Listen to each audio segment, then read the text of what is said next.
Hola a todos, mi nombre es Ricardo Acosta y quiero darles la bienvenida a este nuevo espacio de IDEM Master Talks, en donde queremos conversar con los mejores. Y el día de hoy estaremos conversando con Beatriz de la Vega, directora de KPMG en Estados Unidos. Bienvenida, Betty, un gusto tenerte una vez más por acá. ¿Cómo va todo? Muchas gracias por la invitación, gracias a Aiden y contenta de estar aquí conversando contigo. Excelente, Betty. Te cuento que, como sabrás, hace unos meses nosotros tuvimos un evento en el cual hablamos sobre el proceso de visas y trabajo en Estados Unidos. Fue un evento increíble. Para quienes todavía no lo han visto, lo pueden encontrar en nuestro canal de YouTube. Pero aún quedaron muchas dudas en el tintero sobre la ruta de visas y sobre opciones de trabajo en Estados Unidos. Cada vez son más peruanos que migran del país. Muchos de ellos, según un dato reciente de la Organización Internacional de Migraciones, más de 400.000 peruanos están migrando a Estados Unidos. Muchos de ellos, por supuesto, buscan quedarse. Y para ello, por supuesto, es muy importante considerar el tema de visas. Betty, en tu caso, ¿cómo fue tu ruta? ¿Nos podrías contar tu caso en particular? En mi caso, yo apliqué a una maestría, con lo cual apliqué en la Embajada de Estados Unidos en Lima a la visa de estudiante. Entonces vine a Houston con visa de estudiante. Usualmente la visa de estudiante es por 5 años, pero por supuesto la vigencia en la práctica va a estar vinculada al tiempo que duren los estudios de la persona, ¿no? En mi caso, mis estudios duraron 2 años, con lo cual si alguien decide venir a un máster, por ejemplo, a un MBA que dura usualmente 2 años o 3, ese será el plazo que dure su visa en la práctica, ¿no? No los 5 años que te otorgan en Perú, sino los años específicamente en los que tú vas a estudiar. Ahora, haciendo un poco de research, y ya tú me dirás si estoy bien, existen diversos tipos de visas. Existen visas de permisos de trabajo asociados a los estudios, el OPT y el CPT. Existen varias visas de no inmigrantes para trabajadores en Estados Unidos, la H1B, la L1 y la J1. Y existen otras visas para obtener la Green Card, las visas de interés nacional. En tu caso fue la visa de estudiante. Cuando hablamos de visa de estudiante, ¿de qué visa particular estamos hablando? ¿Es de algunas de las que yo he mencionado? Es la F, es la visa F1, es la de estudiante en general. Lo que sucede es que cuando tú adquieres la F1, la visa de estudiante, terminando el programa, dentro de la misma visa de estudiante, tú tienes la posibilidad de aplicar al OPT, ¿no? Que es el Optional Professional eh, eh, eh, Optional Professional Training. Otra vez lo repito, ¿eh? Cuando tú vienes a estudiar, lo que te otorgan es la F1, y con la F1, terminando tu periodo de estudios, tú aplicas al OPT, que es el Optional Professional Training. El Optional Professional Training puede ser por 1 año o 3 años. 3 años es para carreras STEM, ¿no? Entre las cuales está, por ejemplo, ingeniería, ciencias, matemáticas. Entonces todavía ahí estás dentro de tu visa de estudiante. Ahora, si preguntas en mi caso particular, yo tuve OPT y luego apliqué al National Interest Waiver, que es ya la opción de adquirir residencia en Estados Unidos, porque sobre la base de toda tu experiencia profesional previa, ¿no? Ok, entonces solo para afinar y concluir nuevamente, tú fuiste con visa de estudiantes, de ahí OPT y de ahí la visa de interés nacional, ¿correcto? Sí. ¿Y me podrías comentar sobre esta visa de interés nacional? ¿Qué características tienen? ¿Qué perfil aplican esas personas? ¿Es lo común? ¿No es lo común? No sé. Hay ciertos paradigmas. En general, el National Interest Waiver es para personas con capacidades excepcionales en su profesión o obviamente que tienen un recorrido, una experiencia de ya algunos años trabajando en un espacio específico, ¿no? O sea, en un tema específico. Entonces, yo fui por este camino porque obviamente venía ya trabajando en temas de energía, de sostenibilidad, Y eso había sido parte de lo que había estudiado también en Estados Unidos, ¿no? Ahora, ¿cuál es el paradigma? El paradigma es de que esta visa es los que tienen más oportunidades de obtenerla son los ingenieros, ¿no? Y aquí en Estados Unidos los ingenieros con expertise sofisticado que vienen a estudiar principalmente doctorado. Eso no es necesariamente así porque va a depender de cómo se prueba que tu expertise tiene interés nacional para Estados Unidos. Y eso puede ocurrir en cualquier carrera, no solamente en la de ingeniería. Ok.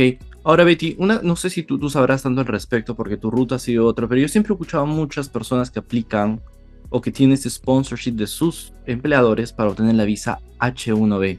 ¿La visa H1B es una buena visa, es una buena ruta? ¿Has escuchado algo al respecto? Sí, solo agregar que el National Interest Waiver no se requiere sponsorship.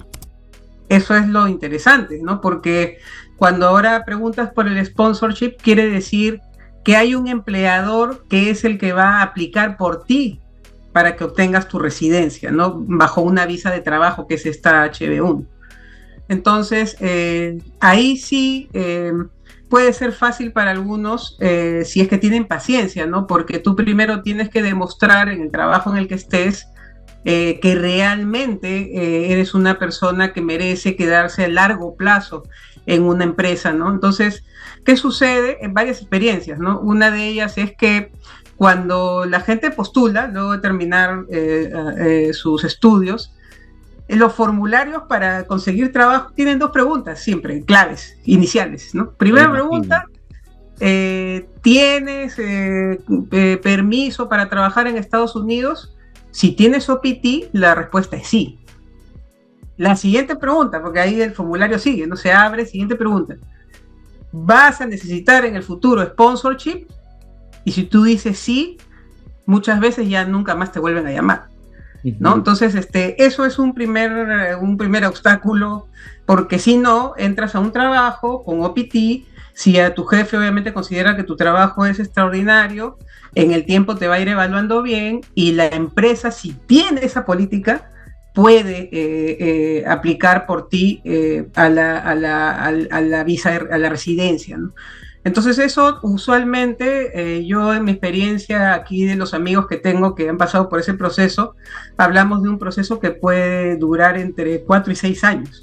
Oh, wow. ¿No? Entonces, lo cual complica un poco, o sea, de que tú puedes hacer algún tipo de planeamiento previo, ¿no? Porque estás sujeto a tu empleador. Ahora, una consulta, Betty. ¿Tú por qué no aplicaste a la H1B o a la L1 o a la J o a otro tipo de visas? ¿Te asesoraste para buscar esta visa? ¿Cómo llegaste a este tema de esta visa de interés nacional? Sí, me asesoré. De hecho, claro, el camino era buscar alguna oportunidad en una empresa, o sea, mediante una visa de trabajo. Pero el otro tema también que en la visa de trabajo, no es que el empleador decide dártela y tú la obtienes inmediatamente, sino que también depende de qué país provengas, ¿no? O sea, por ejemplo, caso de China, India, como hay mucha gente buscando una oportunidad de trabajo en Estados Unidos, entonces hay loterías. Entonces, si tú tienes una maestría o tienes un doctorado, probablemente en la lotería seas preferido. Si no, puedes pasar un año en el que entras a la lotería en marzo y no sales hasta el siguiente año. Y usualmente las visas de trabajo te las otorgan para que empieces a trabajar en octubre. Ahora, por eso es que en esta exploración preferí asesorarme de otras opciones. Y sí tuve que conversar con un abogado, contratar a un abogado para que me asesore y ver el abanico de opciones que legalmente yo tenía. Y en este proceso, Betty, ¿alguna vez estuvo el riesgo de tener que dejar Estados Unidos y venirte a Perú?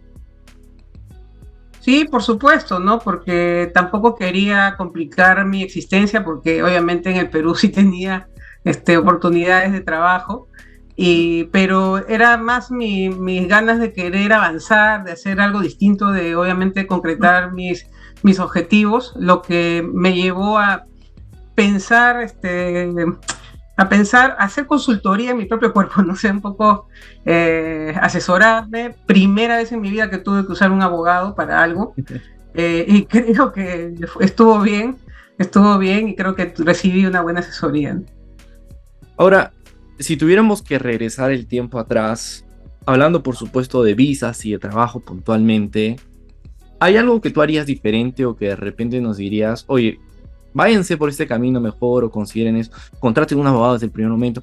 ¿Hay algo que nos podrías decir para no sé, a lo mejor ahorrar un poco de tiempo o minimizar riesgos?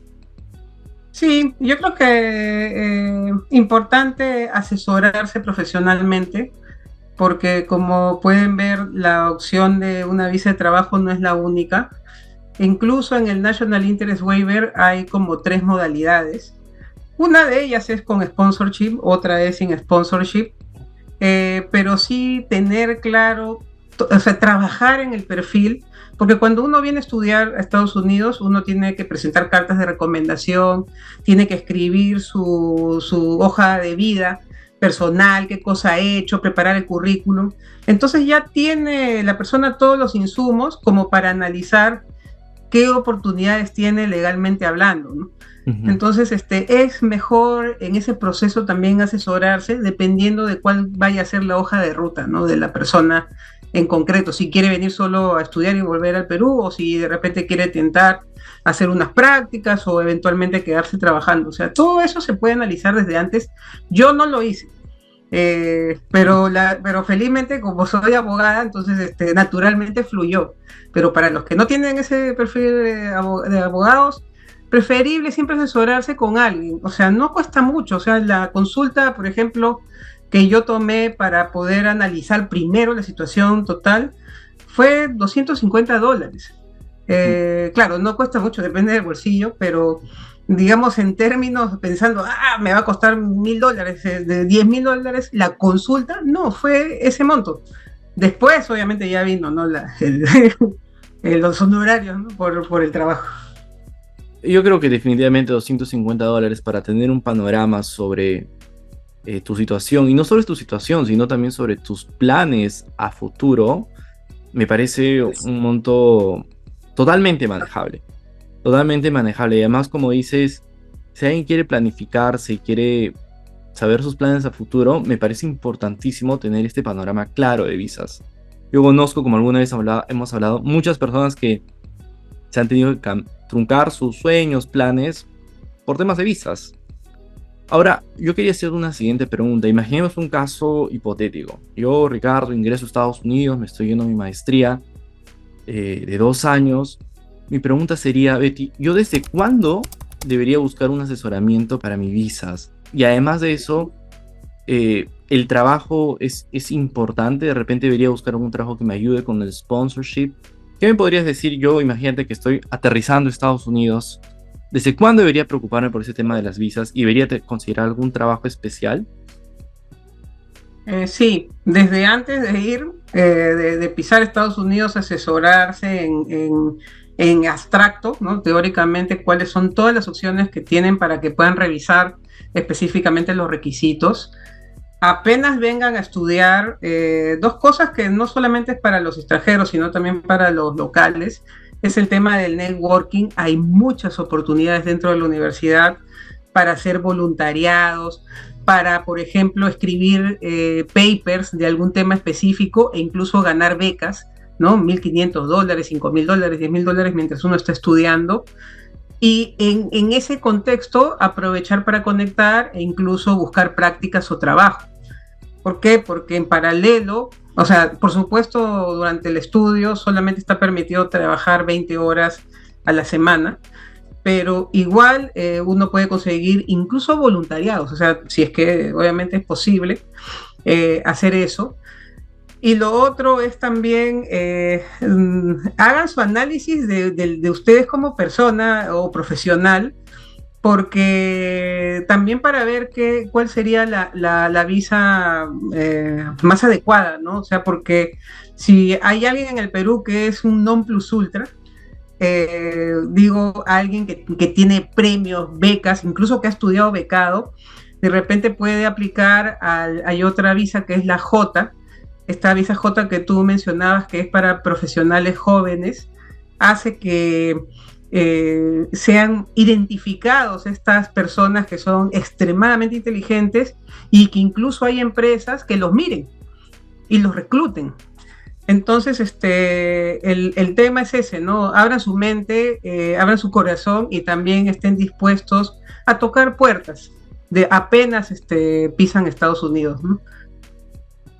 Bacán, Betty. Y quiero hacerte una última pregunta, y ya con esto terminamos. ¿Qué tal tu experiencia de trabajo en Estados Unidos? ¿Crees que te ha servido para crecer profesionalmente como persona? ¿Los casos que ves allá son más, menos grandes que los de Perú? ¿Qué tal trabajar en KPMG Estados Unidos?